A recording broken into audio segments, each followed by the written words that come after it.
মহব্বতের সঙ্গে দরুদ পড়বেন। যে নবী না হলে আজকে নুরানি মাজমা শুধু নয়, আমি নিজেও হতাম না, আমার বাপ মা হতো না, কায়নাত হতো না। সেই নবী পাকের দরুদ আল্লাহ পাঠ করেন। আল্লাহ কোন ইবাদত করেন না, কিন্তু তার নবী পাকের উপর দরুদ পড়েন। আল্লাহ পাকের ইবাদত বন্ধ হয়ে যাবে, নবী পাকের উপরে দরুদ বন্ধ হবে না। কিয়ামত হয়ে যাবে যখন সব ফানা হবে, আল্লাহর ইবাদত করার কেউ থাকবে না, কিন্তু আল্লাহ তো ফানা থাকবে না, আল্লাহ বাকি থাকবে। নবীর উপর দরুদ পড়বেন, জোরে বলেন সুবহানাল্লাহ। মানে নবী এমন নবী যার উপরে দরুদ পড়া বন্ধ হবে না, কিন্তু আল্লাহর ইবাদত বন্ধ হয়ে যাবে। কিয়ামত হলে আর কে করবে ইবাদত? কিন্তু হায়াতুন নবীর উপরে দরুদ আল্লাহ খুদ পাঠ করবেন।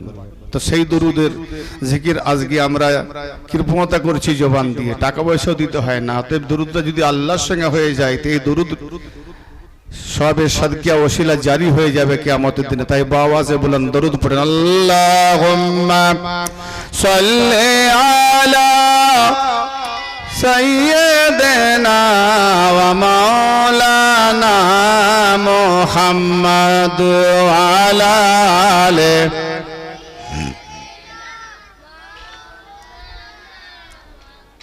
সাল্লু আলাইহি সাল্লাল্লাহু তাআলা আলাইহি ওয়া আলিহি ওয়া সাল্লাম। সালাতু ওয়া সালামান আলাইকা ওয়া আলি ওয়া আহলি বাইতিকা ইয়া রাসূলুল্লাহ। আজকের কেন্দ্রিক ইনশাআল্লাহ তাআলা আজকে জশ্নে ঈদ মিলাদুন নবী যে পালিত হচ্ছে, সেই নবী কে আল্লাহ পাক না বানালে আজকে জশ্নে ঈদ মিলাদুন নবী মসজিদে আজান, নামাজ, টুপি, জুব্বা, হুব্বা, আলখেল্লা, দাড়ি, আসমান, জমিন, চন্দ্র, সূর্য, জিন, ইনসান, সাগর, সমুদ্র, পাহাড়, পর্বত, নদ, নদী, জীব জন্তু, জানোয়ার, জিন, ইনসান, খেচর গোচর কিছুই সৃষ্টি হতো না। পৃথিবীময় উজ্জ্বল অন্ধকার ও আলোর মধ্যে যাহা কিছু আমরা পাই, সবই কিছু কেন্দ্রিক নবী মুস্তাফার বাদাওলাত। জোরে বলেন সুবহানাল্লাহ।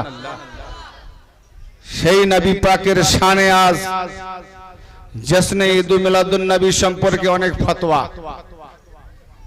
ঈদ মিলাদুন নবী মানানো যাবে কিনা? মিলাদ মানে জন্ম কথা। নবী পাক কবে জন্ম হয়েছেন তার বার্থডে মানানো যাবে কিনা? এই বার্থডে মানানোটা তো যেন ইংরেজ ইহুদিদের একটা কালচারাল। তাই মুসলমানরা আবার এই নবী পাকের বার্থডে দিন ধার্য করে মানানো, এটা কোথায়? এ নিয়ে বহু টানাপোড়েন চলছে। কোরআনকে যদি আমরা ফলো করি আর হাদিসে তারা খুঁজতে চায় যে হাদিসে কোথায় আছে সাহাবারা নবী পাকের বার্থডে মানিয়েছেন, তাই বলবো বনি উমাইয়ার আমলে হাদিস তো অনেক জালি বানাওয়াট করা হয়েছে। নবী পাক যে কথা বলেন সেটাও তার বিরুদ্ধে বলা হয়েছে, যেটা করেছেন সেটা কেটে দেওয়া হয়েছে, অনেক হাদিস বাতিল করা হয়েছে, অনেক হাদিস জুড়ে দেওয়া হয়েছে, মিথ্যা বানাওয়াট করা হয়েছে। হাদিসের দিকে গিয়ে আজকে 73 ফিরকার ফতোয়াতে আজকে ইসলাম বিভিন্ন ফিরকায় নাজিয়াল হয়ে গেছে। কিন্তু আমরা কোরআনকে সামনে রেখে আর আহলে বাইতে রাসূলকে সামনে রেখে যদি আমরা ফলো করি যে নবী পাক আমাদের মধ্যে আগে কি দিয়ে গেছেন সেটা তো আগে দেখি। তো নবী পাক যেটা আমাদের হেদায়েতের জন্য দিয়ে গেছেন, গোমরাহ থেকে বাঁচার খাতিরে, সেই হেদায়েতের বাণীটা যদি আমরা ছেড়ে দিই, কোরআনকে পিছনে রাখি আর নবী পাকের আহলে বাইতকে যদি পিছনে রাখি, তো আমরা হাদিস খুঁজলে ফিরকায় পরিণত হবে, কিন্তু হেদায়েত পাবো না। আসুন ইনশাআল্লাহ তাআলা কোরআন ও আহলে বাইত আর হাদিস তিনটিকে সামনে রেখে আমরা নবী পাকের শান জশ্নে ঈদ মিলাদুন নবী মানানো যাবে কিনা আর কতটা এর উপরে গুরুত্ব দিতে হয় বা দেওয়া হবে না। ভাই আপনি করেননি বলে কাউকে করতে দেবেন না, এটা আলাদা জিনিস। যে জিনিসের উপরে একটা কথা জেনে রাখেন, এমন কিছু হারাম জিনিস যেটা আজকে হয়েছে সেটা কালকে হালাল ছিল। ইয়ানি নবী পাকের জামানায় হালাল ছিল, জায়েজ ছিল। উদাহরণ সাপেক্ষ সূরা নিসাতে ইরশাদ হচ্ছে, ইয়া আইয়ুহাল্লাযিনা আমানু লা তাকরাবু সালাতা ওয়া আনতুম সুকারা। হে ঈমানদারগণ, বেঈমানকে বলেনি, ইয়ানি যারা ঈমান এনেছে নবী পাকের সাহাবাগণ, তাদেরকে বলা হচ্ছে, হে ঈমানদারগণ, তোমরা নামাজের নিকটে এসো না যতক্ষণ নেশার হালতে থাকো। তাহলে ঈমানদার সাহাবী নেশাও করতো, নামাজও পড়তো, নামাজ বাতিল, নেশা হালত বাতিল নয়। বলছে নামাজের নিকটে এসো না যতক্ষণ পর্যন্ত নেশা অবস্থায় আছো। তাহলে নেশাকে হারাম করা হয়নি, নেশাকে নাজায়েজ করা হয়নি, নামাজকে বাতিল করা হয়েছে। কোরআন বলছি কেন না, যা তোমরা বলো সেটা যদি বুঝতে না পারো, নেশার হালতেও আমার নামাজ দরকার নাই, নেশা কিছু করো। তাহলে নেশা তখন হারাম হয়নি, নেশা অবস্থায় আছো থাকো, নামাজে এসো না, নামাজ আজ মানা করেছে। কিন্তু পরবর্তী সময় আবার ওই নেশাকে হারাম করা হলো, নামাজে থাকো, নেশা হারাম। তাহলে যে বিষয়বস্তুকে কোরআন ও হাদিস হারাম করে দিয়েছে সেটা নাজায়েজ হারাম, আর যে বিষয়বস্তু সম্পর্কে আল্লাহ ও তার রাসূল হারাম করেননি, নাজায়েজ করেননি, তার উপরে তো কোনো ফতোয়াই চলবে না। কারণ তুমি বলছো মিলাদুন নবী মানানো যাবে না, তাহলে ওর উপরে তোমাকে দলিল দিতে হবে যে নবী কোথায় মানা করেছেন, কোরআন কোথায় মানা করেছে। দাবিদার তুমি, দলিলও পেশ করবে তুমি। আর আমরা যখন মানাবো তো এইভাবে মানাবো যেটাকে হারাম করা হয়নি, নাজায়েজ করা হয়নি। আরবে গম খাই, আমরা চাল খাই। নবী পাক বলেনি যে আমি গম খাই বলে সবাইকে গম খেতে হবে। খাদ্য হিসাবে মোবা, বাজারে আমি কতক্ষণ থাকবো মোবা। যে কাজের উপরে কোনো নিষেধাজ্ঞা নেই সেই কাজকে তুমি হারাম নাজায়েজ করতে পারো না। এটা হচ্ছে কোরআন ও হাদিসের উসুল। তো ইনশাআল্লাহ উসুল তো আছেই, তার উপরে আমি কোরআন পাককে নিয়ে ইনশাআল্লাহ এগিয়ে যাব যে আল্লাহ পাক কি বলতে চাচ্ছেন তার নবী পাক সম্পর্কে। গৌর করে আপনারা শুনছেন ভাইজান, কারণ হেদায়েত যুগে যুগে নবীগণ এসেছেন, হেদায়েত দিয়েছেন, সবাই হেদায়েত পেয়েছে এটা কেউ গিয়ে দিতে পারে না। 1000 বছর মেহনত করেছেন, 90 বছর 900 বছর মেহনত করেছেন, 40টা মুরিদ হয়নি। তো সারেঙ্গাতে সবাই হয়ে যাবে তার কি মানে আছে? আল্লাহ নবীর কাছে লাখো লাখো সাহাবী, কিন্তু লাখো লাখো সাহাবীদের মধ্যে একটাও বেনামাজি ছিল না মাওলাদ রাসূলকে কতল করতে কুঞ্জরাতে। তারা বেনামাজি ছিল, সব বড় বড় মুফতি মুহাদ্দিস ছিল, একটা জন্মজুর ঠেলাওয়ালা ছিল না। সব পাক্কা পাক্কা মৌলবী, বদমাশ টাইপের মৌলবী আজও আছে এরকম। শুধু নামাজের উপরে জোর দিবে আর কারবালার উপরে বেয়াদবি নাজায়েজ ফতোয়া দেবে। চল চ্যালেঞ্জ থাকলো মৌলবী তোমার উপরে। জুনুন চলুন আজকে যেগুলোতে নবী পাক বেশিরভাগ হুঁশিয়ার করেছেন সেইগুলোতে মুসলমান জান্নাতের লোভে ঢুকে যাচ্ছে। লোভ, এই যে লোভ, জান্নাত জান্নাত, এটা করলে জান্নাত। মৌলবী নিজেই জানে না জান্নাত বলে কাকে। জান্নাতের এত মর্যাদা পায়ের তলায়। হ্যাঁ, আরে জান্নাত যদি বাবা মায়ের পায়ের তলায়, তো জান্নাতের মর্যাদা বেশি না পায়ের মর্যাদা বেশি? তো টপিকে গেলে তো মৌলবী সাহেবের মাথা ঘুরে যাবে। ওয়াজ শুনেননি, কান খাড়া করে শুনেন ইনশাআল্লাহ। আর আমি বন্ধ করে বলিনি, ফাঁকা কি বলে হুজরাতে বলিনি, ফাঁকা ময়দানে বলছি। যাই হোক, ধৈর্য সহকারে শোনেন। নবী পাক আগে নবীকে তো চিনি।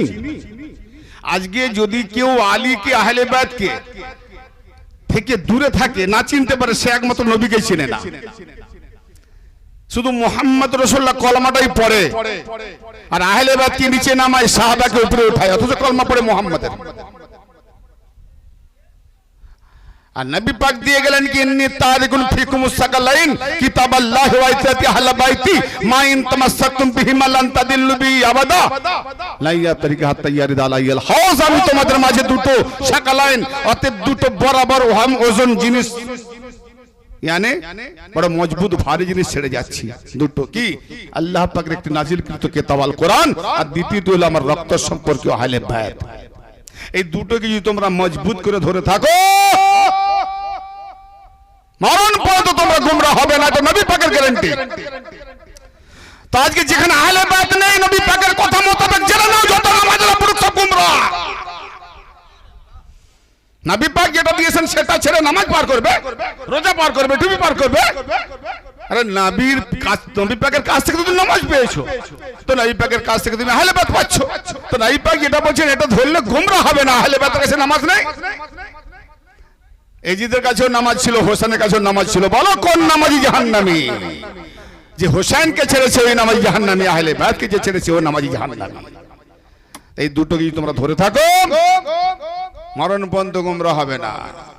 আর এরা উভয় একে অপরকে আমার হাউজে কাউসারে আমার নিকট আমার সামনে প্রেজেন্ট হওয়া পর্যন্ত সাক্ষাৎ না করা পর্যন্ত কেউ কারোর সঙ্গে আলাদা হবে না। জোরে বলেন সুবহানাল্লাহ।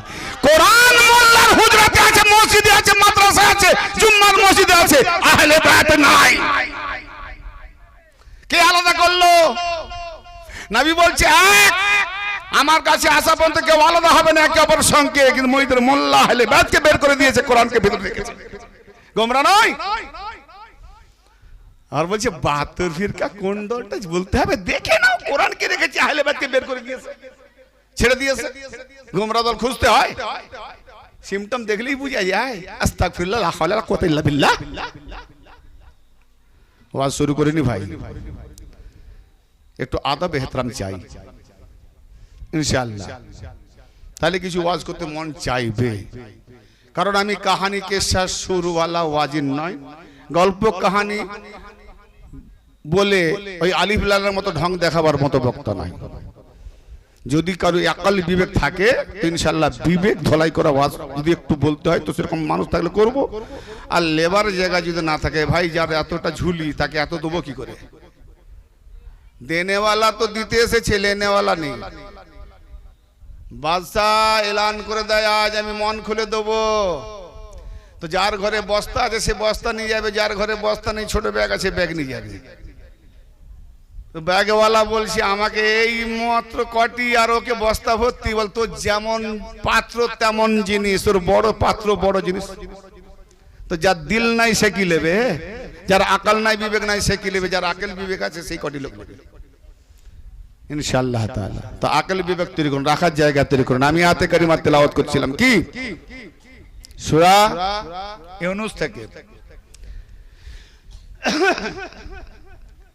17 নম্বর আয়াত। আল্লাহ পাক কি বলছেন? ইয়া আইয়ুহান নাস। এখানে নাস বলা হয়েছে, একটা মানুষকে কোরআন ভাগে চার ভাবে বলা হয়েছে, ভাগ করে। প্রথম আদম, দ্বিতীয় বাশার, তৃতীয় ইনসান, চতুর্থ নাস। নাস মানেও মানুষ, বাশার মানেও মানুষ, আদম মানেও মানুষ, ইনসান মানেও মানুষ। কিন্তু নাস সব থেকে নিচে। তো নাস এখানে বলা হলো কেন? উপর র্যাঙ্ক থেকে নিচে পর্যন্ত পৃথিবীর সব মানুষকে উপরে দিচ্ছে আল্লাহ, তাই নাস ব্যবহার করেছে। যদি ইনসান বলতো নাস কেটে যেত। নাসের খাসিয়াত কি? নাসের খাসিয়াত হচ্ছে জন্তু জানোয়ারের মতো। কি বললাম? কিছু জন্তু জানোয়ার যেমন করে, যা কিছু মন চাই করে, বোঝে না আমি ঠিক করেছি না ভুল করেছি, যার বোঝার ক্ষমতা তাকে নাস বলা হয়। ইনসান ভুল করে ফেলবে, অন্যায় করে ফেলবে, করার পরে তার এহসাস থাকে, সালাইয়া থাকে, এটা তো আমি ভুল করেছি, এটা নাসের নাই, ইনসানের আছে। না না, ওর কাছে ক্ষমা চাওয়া উচিত, এটা ভুল করেছি, না এটা আমি গুনাহ করেছি, আল্লাহকে তওবা করা উচিত। নাসের নাই, তওবা করার খেয়াল আসবে না, ইনসানের আছে। আর বাশার হেদায়েতের জন্য লাগে। অর্থাৎ আমার নবীকে জিজ্ঞেস করা হলো, ইয়া রাসূলুল্লাহ, ইয়া হাবিবাল্লাহ, আপনি কখন থেকে নবী? আমার নবী উত্তরে বললেন, কুনতু নাবিয়্যান ওয়া আদামু বাইনাল মাই ওয়াত তিন। ইবনে মাজাহ শরীফের হাদিসে আসছে, কুনতু নাবিয়্যান ওয়া আদামু বাইনার রূহি ওয়াল জাসাদ। আমি নবী মুস্তাফা, আদম মাঝখানে, মাটি একদিকে, পানি একদিকে, আদম মাঝখানে, আমি সেখানে নবী ছিলাম। কোথায় নবী ছিলাম? আদম মাঝখানে, পানি একদিকে, মাটি একদিকে। পানি আর মাটি এখনো খমির হয়নি, মেলাওয়াট হয়নি, পাইলট হয়নি, এখনো পাইল হচ্ছে না, খুমির হয় না। আদম নিরাকারে, আদম নিরাকারে, খুমির হয়নি। আদম আসবে দেহের মধ্যে, খুমির হয়নি। পানি একদিকে, মাটি একদিকে, আদম মাঝখানে। নবী বলে আমি সেখানে ছিলাম। তাহলে নবী হওয়ার জন্য ওজুদ লাগে না, দেহ লাগে না, জিসম লাগে না, রুহানিয়াতে নূরানিয়াতে আমার নবী নবী ছিলেন।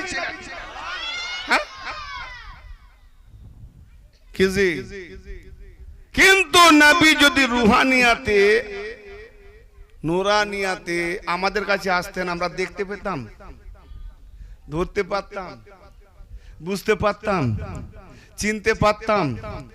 যখন নাগাল পেতাম না, অনুসরণ করতাম না। কিন্তু যেমন কোরআন, কোরআন আল্লাহ পাকের জবান নাই তো ভাষা নাই, ভাষা নাই তো লেটার নাই, লেটার নাই তো কালি নাই, কালি নাই তো কলম নাই, কলম নাই তো হাত নাই। কিন্তু কালাম, কালাম এলো বিনা অক্ষরে, বিনা কালিতে, বিনা কলমে, বিনা হাতে, লো ভাষা, কোন ভাষা নেই। আস্তে আস্তে আস্তে আস্তে জিবরাইলের মুখে ভাষা ফুটলো। জিবরাইল এসে নবীর সিনাতে ডাললো, নবীর জবান থেকে বেরোলো, কলম ধরলো, কাগজে লিখলো, তারপর হলো কিতাব। তাহলে যত উপর থেকে নিচে নিচে নিচে নিচে নিচে নিচে নামতে নামতে নামতে যতটা নিচে নামানো যায় যাতে মানুষ বুঝতে পারে, তার জন্য হলো লিখিত কিতাব।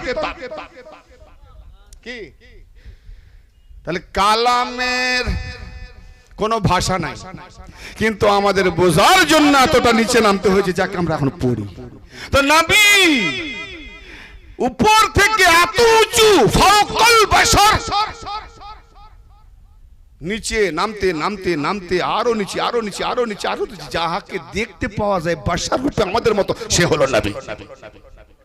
আমরা তো কিছুই যখন ছিল না, আমার নবী ছিল। জোরে বলেন,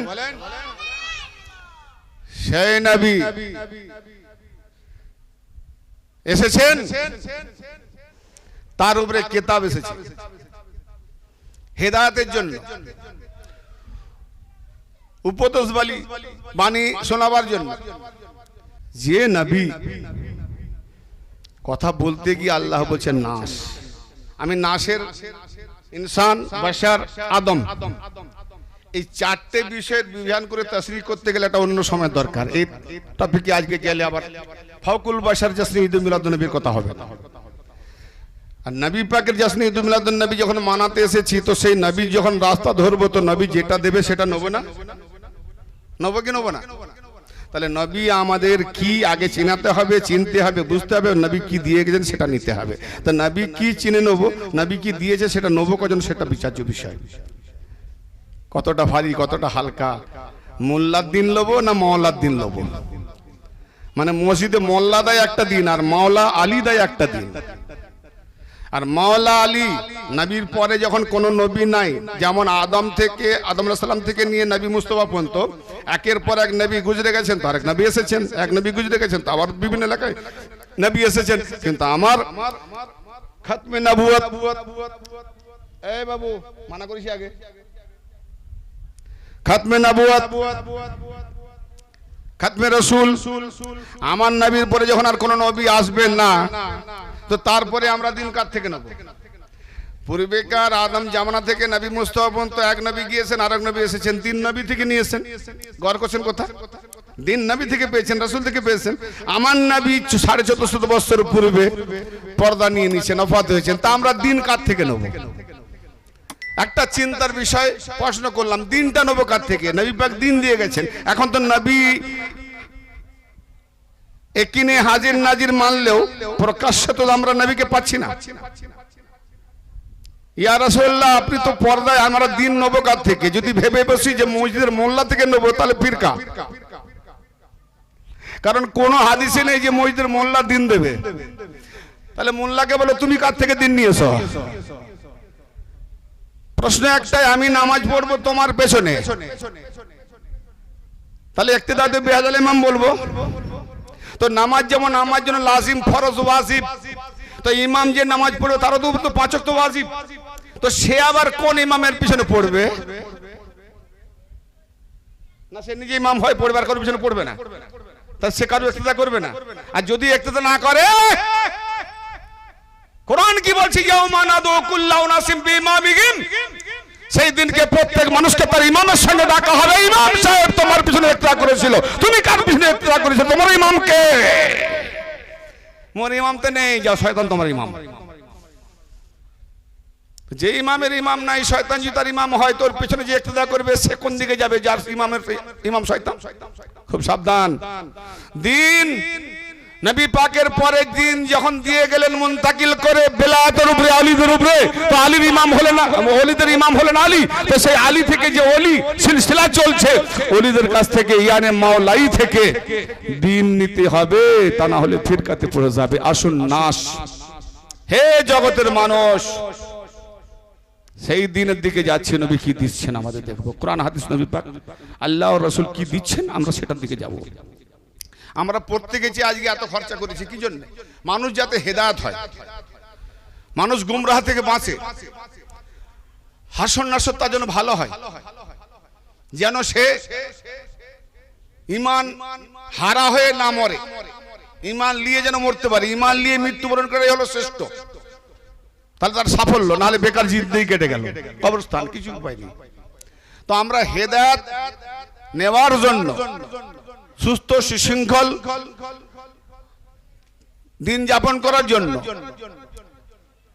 সেরকম আরো হাদি খুঁজবো। হাদি পাবো কোত্থেকে?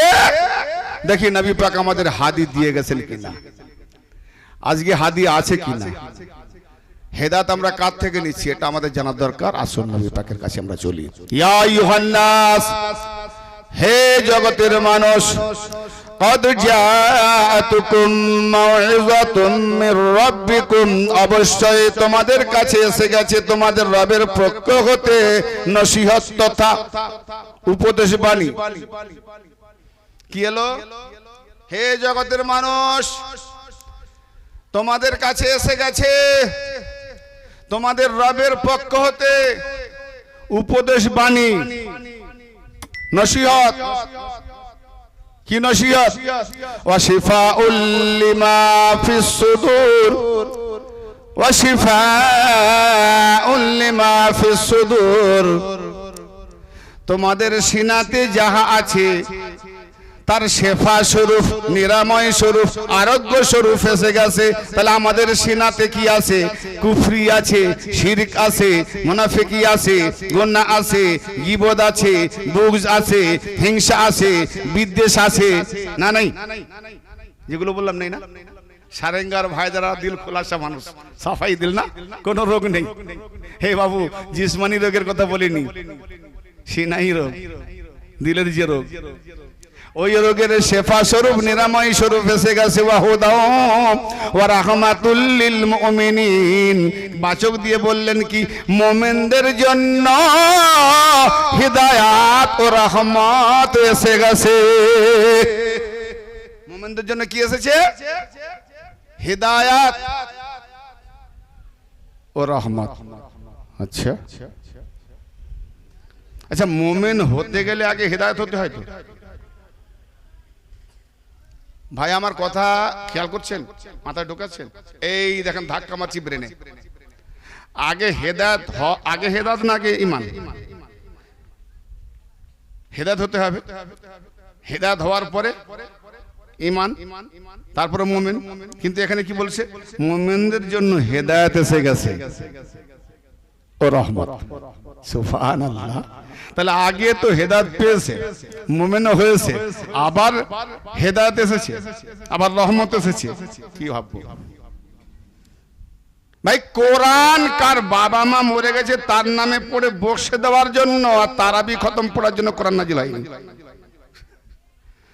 কোরআন নাজিল হয়েছে হৃদয়ের রোগগুলোকে দূরীভূত করার জন্য, আর মস্তিষ্কে যত আগাছা আছে পরিষ্কার করে, হ্যাং দূর করে, আকলটাকে জাগিয়ে রাখার জন্য।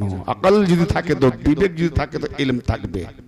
পাত্র যত ভালো, দুধ যেমন স্বচ্ছ, তো সেই দুধ, স্বচ্ছ দুধকে রাখতে গেলে স্বচ্ছ পাত্র দরকার। জানোয়ারের দিকে যদি আমরা না রিসার্চ করি তো মানুষ হলাম কোত্থেকে?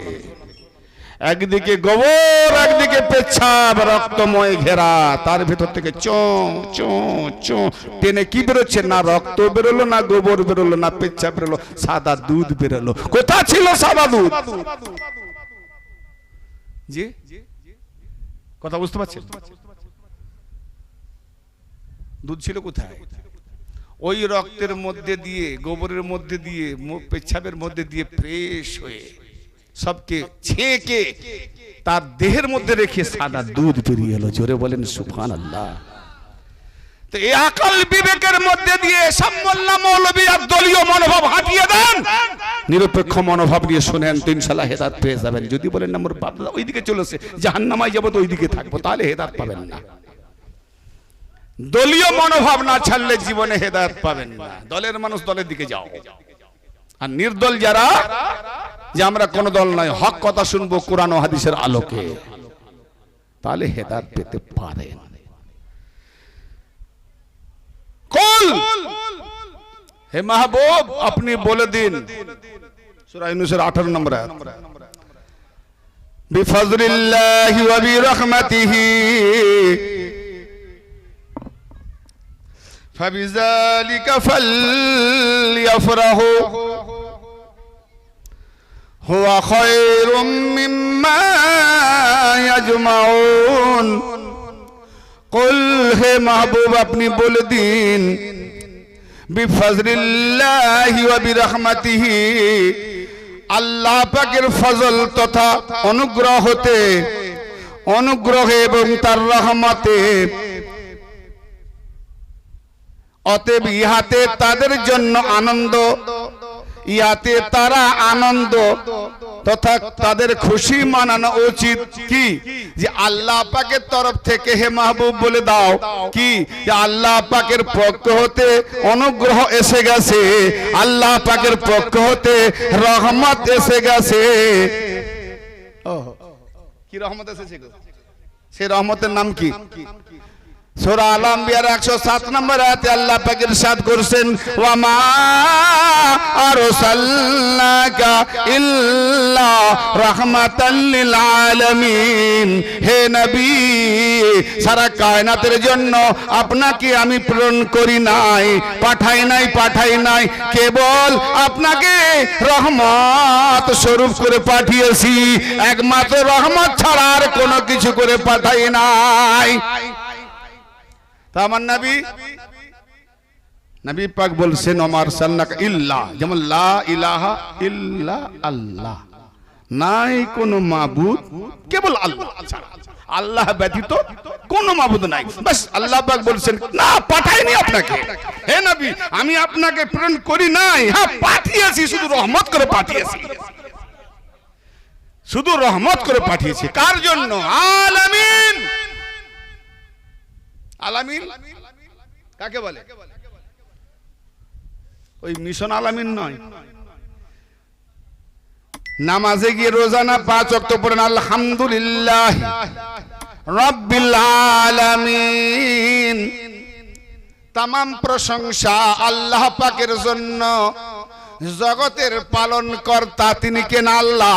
জগতের যিনি পালনহার, জগতের যিনি প্রতিপালক, জগতের যিনি পালন কর্তা তিনি হলেন আল্লাহ। আর জগতের যিনি রহমত দাতা তিনি হলেন মুহাম্মাদুর রাসূলুল্লাহ সাল্লাল্লাহু তাআলা। বলেন আল্লাহ যদি কাউকে খেতে না দেয় কি হবে? হ্যাঁ না বলেন, বেঁচে থাকবে? মারা যাবে। তো যেখানে যেখানে সৃষ্টি সেখানে সেখানে পালন কর্তা। তাহলে সৃষ্টি কবে থেকে? কিছুই যখন ছিল না আল্লাহ কাউকে পালন করে নাই, কিছু যখন করলো আল্লাহ পালন করা শুরু করে দিল। কি জি? ছেলে মেয়ে যখন হয় নাই মায়েরা বুক ধরায় নাই, যখন ছেলে মেয়ে হলো স্তনটা ধরিয়ে দিল। তো যেখানে সৃষ্টি নাই সেখানে আল্লাহ পালন কর্তা ছিল না, যেই সৃষ্টি হলো পালন কর্তা শুরু হলো আল্লাহ। আল্লাহ বলছেন আমি যেখান থেকে পালন কর্তা আমার হাবিব হলো সেখান থেকে রহমত দাতা।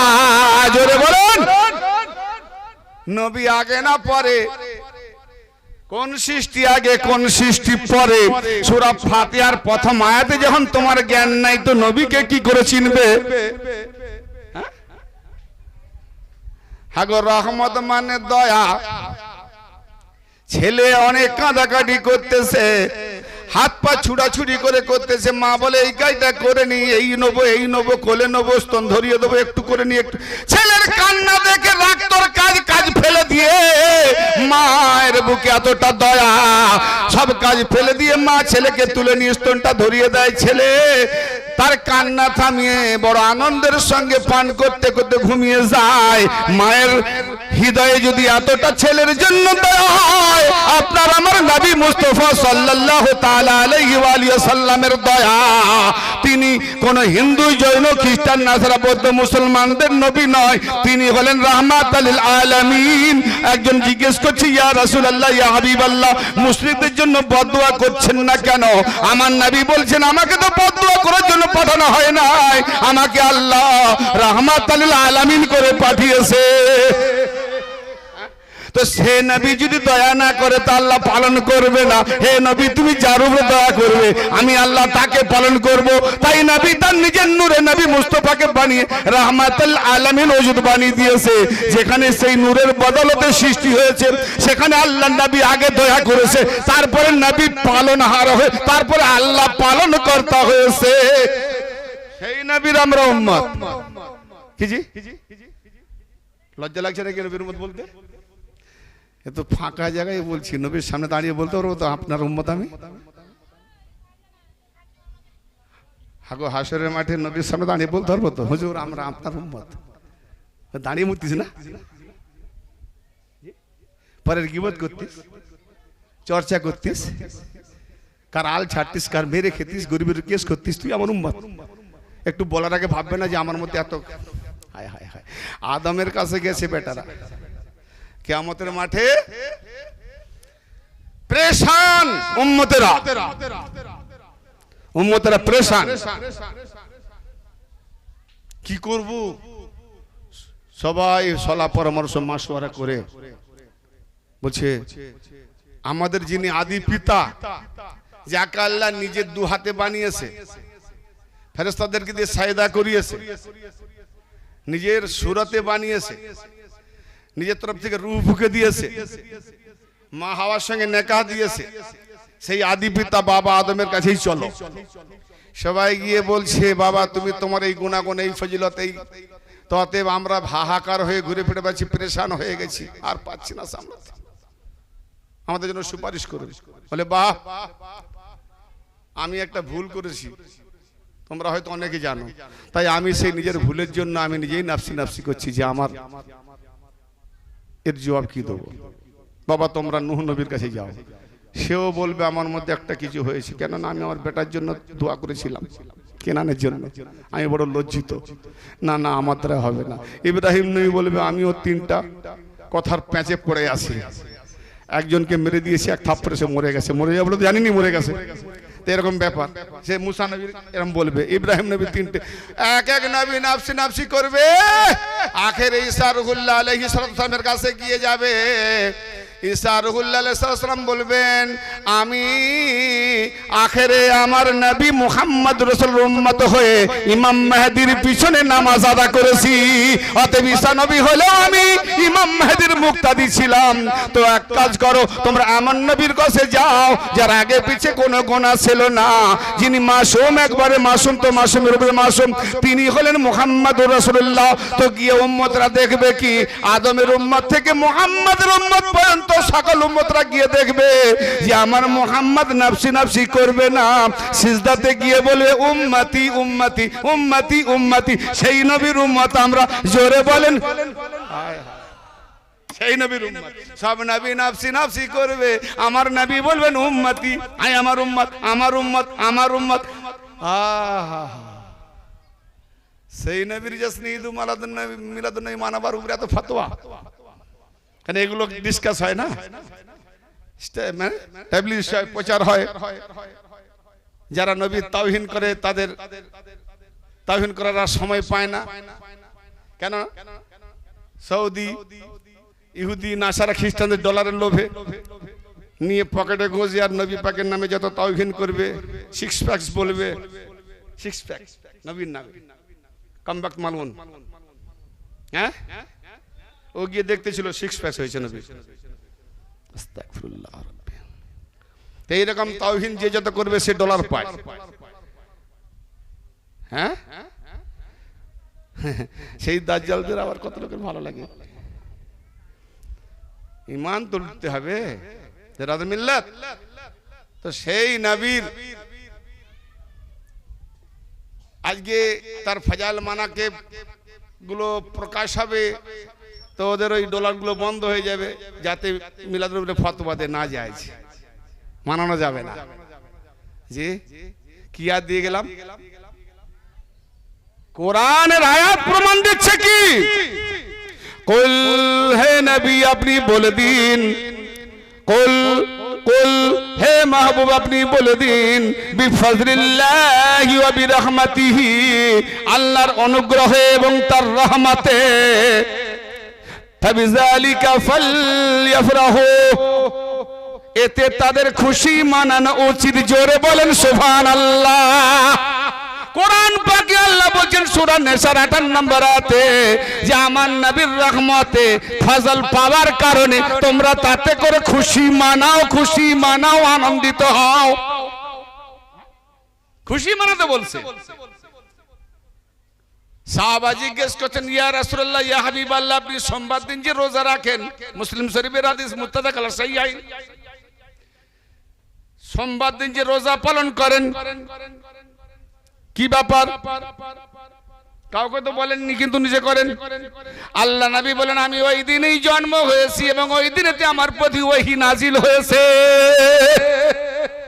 আরে শুধু বছরের একটা সোমবার নয়, প্রতিটা সোমবার তিনি বার্থডে মানাতেন, আর আমরা বছরে একদিন মানাই, ফতোয়া লাগাই। কাট মোল্লা ফতোয়া লাগাচ্ছে।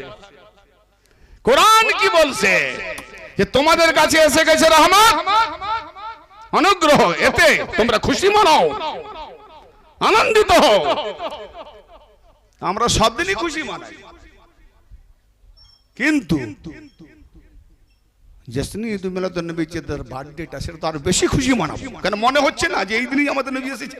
আর বেশি হবে, না হলে আমরা রহমত পেতাম না, আল্লাহর অনুগ্রহ পেতাম না, আল্লাহর ফজল পেতাম না, কি জি দিন পেতাম না, কিছুই কায়নাতি হতো না। খুশি মানাবে না, আর এখানে ফতোয়া লাগাচ্ছে। আরে নবী এ কেমন নবী? হযরত আবু হুরায়রা রাদিয়াল্লাহু তাআলা হতে বর্ণিত, নবী করিম সাল্লাল্লাহু তাআলা আলাইহি ওয়া আলিহি ওয়াসাল্লাম, মনোযোগ দিয়ে শুনেন, মুহাদ্দিসুল কবির ইব্রাহিম আল জাবিনী আল খুরাসিনী, जिन तालिफ तार किताब फरायद शिमताइन उर्दू तो पाबे नूरु शाकालाइन, হাদিসটা এখান থেকে নিচ্ছি। হযরত আবু হুরায়রা রাদিয়াল্লাহু তাআলা আনহু হতে বর্ণিত, নবী করিম সাল্লাল্লাহু তাআলা আলাইহি ওয়া আলিহি ওয়াসাল্লাম ইরশাদ করছেন কি, যে হযরত আদম শফিউল্লাহকে বানাবার পরে তার মধ্যে যখন রূহ ফুঁকে দেওয়া হয়, রূহ ফুঁকে দেওয়ার পরে ডান তরফ দিকে যখন আদম উপর দিকে তাকালেন, ডান দিকে, ডান তরফের দিকে, ডান দিকে, যেই দেখলেন যে আরশে আজিমের নিচে 5 ওজুদের নাম লেখা একটি ওজুদ নূরি ঝলক মারছে। কি সুন্দর সূরত, 5 নামের ওজুদ, পাঞ্জেতানি ওজুদ, জোরে বলেন। এই আপনারা আমার ড্যাডি যান দেখছেন, ডান জানি, ডান দিকে কি দেখছেন? 5 নামের ওজুদ ঝলমল করছে।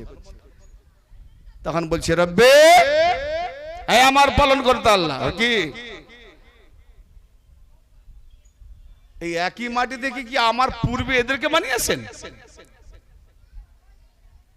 বলে হ্যাঁ, তো এদেরকে না বানালে তো তোমাকেই বানাতাম না। ঝরে বলে, শোনো আদম, তোমার সুরতে ওদেরকে বানাইনি, বলছো না আমার সুরতে, না ওদের সুরতে তোমাকে বানিয়েছি। জোরে বলে, নামাজি ভাইও, প্রত্যেক নবী এসে একজন আসবে আমার পরে, আমাদের পরে আসবে কি না, আহমদ আসবে, আহমদ আসবে, আহমদ আসবে, আহমদ আসবে। আর আমেনাকে খবর দিচ্ছি, ও আমেনা, তোমার গর্ভে যে আসছে সবাই বলে গেছে আহমদ আসবে, তুমি তার নাম রাখিও মুহাম্মদ। জোরে বলেন সুবহানাল্লাহ। নবীগণ খবর দিয়েছেন তাওরাতে আহমদ আসবে, জব্বুরে আহমদ আসবে, কোরআনে আহমদ আসবে। নাম রাখা হয়েছে পৃথিবীতে আসার পরে মুহাম্মদ। কেন দুটো নাম? বিশেষ করে খাস নাম, নাম তো অনেক, ওনার 101টা নাম।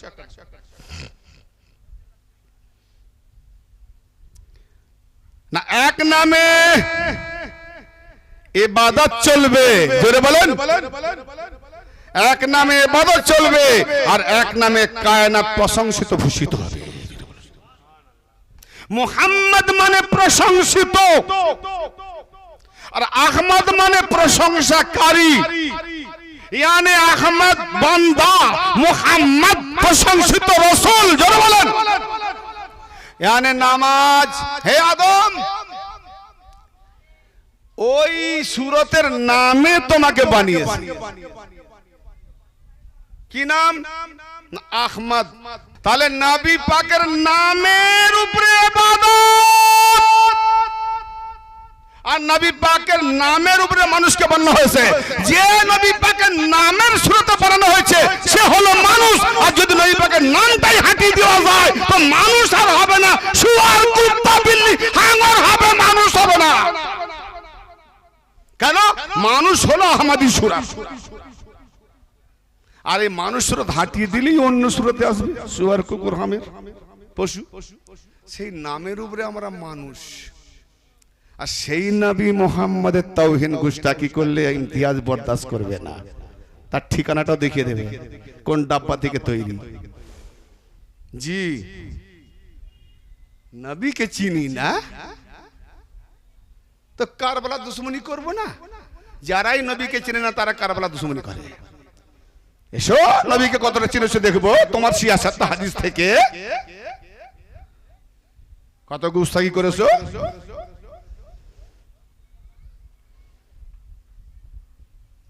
লাইভ চলছে বলে তাই বলছি, না আসতে পারো তো হুজরা থেকে দেখো। বেরাদানে মিল্লাত, আজ সেই নবীর সুরতে আমরা মানুষ। একটু ভেবে দেখেন, সেই নবীর সুরতে যদি আমরা না হতাম তো মানুষ থাকতাম না, জন্তু জানোয়ার সুরতে আসতাম। কত বড় দান আজ মানুষ, কত বড় দান। মুহাম্মদ আল্লাহ পাকের কাছে যে প্রশংসিত, তাই আল্লাহ মুহাম্মদ রাখতে বলেছে যে আমার প্রশংসিত। আদমকে বলছে আদম, ওর নামের, ওর সুরতের নামে তোমাকে বানিয়েছি, আর ওটাই হলো আমার সূরা। ইন্নাল্লাহা খালাকা আলা দামা সূরাতিহি, নিঃসন্দেহে আমি আমার সূরাতে আদমকে বানিয়েছি। জোরে বলেন সুবহানাল্লাহ। সেই আদমের বেটা আমরা। হাদিসটা দিলাম, হাদিসে কুদসি রাওয়াহুল বুখারী থেকে। আদম, ওই যে পাঞ্জেতানি 5 নামের ওজুদ দেখছো, ওদেরকে আমি আমার নাম থেকে বের করেছি। জোরে বলেন, আল্লাহ তোমার নাম থেকে? বলে হ্যাঁ, আমার নাম মাহমুদ, মাহমুদ ধাতু থেকে মোহাম্মদ বানিয়েছি। আমার নাম ফাতির, ফাতির থেকে আমি ফাতেমা বানিয়েছি। আমার নাম আলা, আলা থেকে আমি আলী বানিয়েছি। ও ভাই, আমি আমার নাম আলা, আলা থেকে আমি আলী বানিয়েছি। আমার নাম এহসান থেকে আমি হাসান বানিয়েছি, হাসানকে বের করেছি। আমার নাম মোহসিন, সেই মোহসিন থেকে হোসেনকে বের করেছি। সেই হোসেনের কারবালা মানে আল্লাহর, মোহসিনের কারবালা আল্লাহর নামেরই কারবালা হয়। হ্যাঁ, টপিক আসবে একটুখানি পরে, কার লাস্টের দিকে কারবালা বলে কাকে। মিল্লাত, ও আদম, যদি এই 5 ওজুদকে না বানাতাম, ओ आदम ये 5 वजूद के ना बनातम जन्नत के ना बनातम जहन्नम के ना बनातम अर्श के ना बनातम कुर्श के ना बनातम दरिया के ना बनातम पहाड़ के ना बनातम आसमान के ना बनातम जमीन के কিছুই বানাতাম না হে আদম কোন সময় যদি তোমার দরকার পড়ে প্রয়োজন পড়ে হাজাত পড়ে এই নামের বদৌলতে আমার কাছে ক্ষমা চেয়ে আমি আল্লাহ ক্ষমা করে দেব আর শোনো শোনো আদম এই নাম পাঞ্জাতনের উপরে যদি কেউ এক জাররা এক দানা পরিমাণ যদি বুক যদি হিংসা বিদ্বেষ নিয়ে আমার কাছে আসে কোনো কথা নাই কোনো পরোয়া করি না জাহান্নামে ফেলে দেব আর এই নামের কারণে আমি জান্নাতে দেব কার মানে তুমি যতই নামাজ করো রোজা করো হজ করো যাকাত দাও যাই কিছু করো না কেন 5 জনের মহব্বত নাই হিংসা বিদ্বেষ বুক যদি জাররা থাকে তো তোমার নামাজে তোমার মুখে ছুঁড়ে মেরে জাহান্নামে ফেলে দেব হ্যাঁ শুধু নবী অবাক লাগছে কি হবে আমার নামাজ যদি আদম পাঞ্জাতনকে না চিনি না জানি না পরিচয় দিলাম আমার নামাজ সব বেকার বাবু আমি বলিনি মারবি জানা হাদিসওয়ালাকে হ্যাঁ আসলে ব্যাপারটা কি সারা জীবন তো অন্যান্য কথা শুনেছি আবার কিছু কিছু তো কথা যদি এখানে শুনি সেগুলো হয়তো জীবনে শুনিনি সেটা নতুন লাগে জি কিন্তু কোনো কথা নতুন নাই অনেক পুরনো কথা তুমি যদি না বলো চেপে রাখো 10 টাকা হ্যাঁ আজকে তুই আহলে সুন্নাতুল জামাতের শিয়া সত্তা বা বিভিন্ন আহলে সুন্নাতের হাদিস সমূহ থেকে যদি আমরা আহলে বাইতের প্রচারটা করতাম জিকিরটা করতাম নবী পাক দিয়ে গেছেন তাহলে আজকে আর শিয়াদের কাছে মানুষ যেত না শিয়ারা আমাদের কিতাব থেকে শোনাচ্ছে শিয়া দেখাচ্ছে দেখো তোমাদের বুখারীতে আহলে বাইতের প্রশংসা তোমাদের বুখারীতে ইমাম হোসেনের প্রশংসা তোমাদের মুসলিম সিয়াসত হাদিসে আহলে বাইতের জিকির আল্লাহ নবী বলেন যে আহলে বাইত আর কোরআন এই দুটো ধরে রাখবে সে জীবনে গুমরা হবে না তো তোমাদের কিতাবে আছে তখন এবার এই সামলো কি করবে এরা দেখছে সত্যি তো এবার কিতাব তো আর শুধু আরবিতে নাই কিতাব ইংরেজিতে ট্রান্সলেশন হয়েছে বাংলায় তরজমা অনুবাদ হয়েছে হিন্দিতে তরজমা হয়েছে বিভিন্ন কিতাব তো মানে আরবি থেকে কি বলে অনুবাদ হয়ে আসছে তো আজকে যে আরবি পড়ছে না বাংলা পড়ছে উর্দু পড়ছে ইংরেজি পড়ছে বিভিন্ন ভাষা বেরিয়ে গেছে বলছি তো একটু হাদিস নাম্বার মিলে যাচ্ছে চ্যাপ্টার মিলে যাচ্ছে অধ্যায় মিলে যাচ্ছে ঠিকই তো সেরা তো মিথ্যা কথা বলে না এ তো আমাদের কিতাব আর আমাদের বুখারীতে রয়েছে মুসলিমে রয়েছে তিরমিজি রয়েছে ইবনে মাজাহ রয়েছে মিশকাতে রয়েছে নিসাইতে রয়েছে আমাদের মোল্লারা বলে না কেন এরা ধাপ্পাবাজ দোকান জুড়ে খাচ্ছে এই তখন লোকেরা কি করছে আস্তে আস্তে করে শিয়াদের দিকে ঢলে পড়ছে ঠিক না বেঠিক আর এই মোল্লারা বলে শিয়া শিয়া তুমি তো নিজেই শিয়া দলে পাঠাচ্ছ যদি তুমি ডিসকাস করতে তাবলীগ করতে তাহলে যেত না আসলে ব্যাপারটা কি রক্ত তার পরিচয় দেয় আহলে বাইতের দুশমনি না থাকলে চেপে রাখে না এটা দুশমনির পরিচয় হ্যাঁ আমার যদি কেউ দুশ্মন থাকে পাশে যদি অন্য কেউ তার প্রশংসা করে আমার সহ্য হয় হ্যাঁ না বলেন না না বুঝতে পারলেন না আমার আপনার কেউ দুশ্মন দেখতে পারেন না আর ইনি যদি আপনার দুশ্মনের খুব প্রশংসা করে লোকটা খুব ভালো লোকটা আপনি কিছু বলতেও পাচ্ছেন না কিন্তু আপনার পছন্দ হবে হবে ঠিক এইরকম নিজেও বলবে না আর ইমতিয়াজ বলতে গেলে বলবো তো শিয়া ইমতিয়াজ আরে কমবাকত মালন শিয়া ফতোয়া দেওয়ার আগে ইমাম শাফি কি বলছে সেটাকে ভেবে দেখ শিয়া ফতোয়া দিলে নিজের অস্তিত্ব হারিয়ে যাবে কোন ডাবার থেকে তৈরি তোমার কিতাবে আছে তুমি বলবে না আর আমি বলতে গেলে শিয়া হয়ে গেলাম তুমি কিতাব লিখলে তুমি ছাপালে তুমি সংগ্রহ করলে বাজারে আনলে সবকিছু আনলে আমি কিনলাম আমি পড়লাম বললাম আমি হয়ে গেলাম শিয়া ইমাম বুখারী শিয়া নয় মিশকাত লিখনে वाला শিয়া নয় ইমামরা শিয়া নয় সিয়াসত লিখনে वाला শিয়া নয় হ্যাঁ প্রিন্টিং মেশিন যারা বাজারে নিয়ে তারা শিয়া নয় আর আমি পড়ে বলতে গেলে শিয়া